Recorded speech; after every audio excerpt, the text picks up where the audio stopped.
et décider une bonne fois pour toutes que la bande de Gaza doit devenir une zone vierge. Il faut que ces gens-là aillent vivre ailleurs, qu'une génération entière puisse aller se ressourcer mentalement dans d'autres univers, mais certainement pas à côté des Israéliens, à côté des Juifs.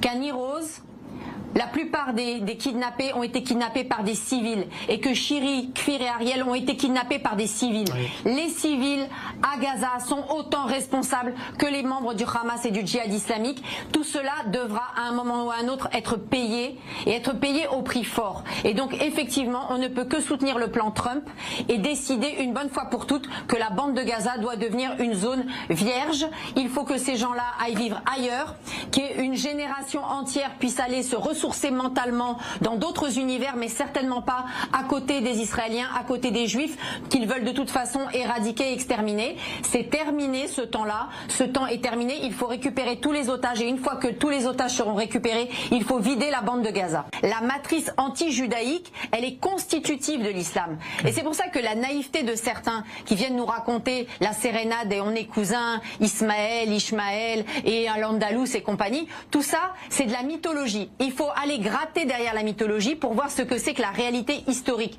La réalité historique, elle est documentée sur à la fois la matrice anti-juive de l'islam, bien sûr sans doute pas du Coran, mais en tout cas du Coran médinois, et c'est le Coran médinois aujourd'hui qui gouverne et qui fait la loi dans tous les mouvements islamiques, y compris les mouvements islamiques les plus modérés.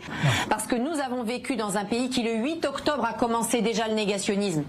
La France de 39-45, elle avait attendu un petit peu avant de commencer à sombrer dans le négationnisme. On continue encore à attendre que les procédures contre le LFI soient traitées. Alors heureusement aujourd'hui il y a eu une bonne nouvelle. Le collectif Palestine vaincra a été dissous.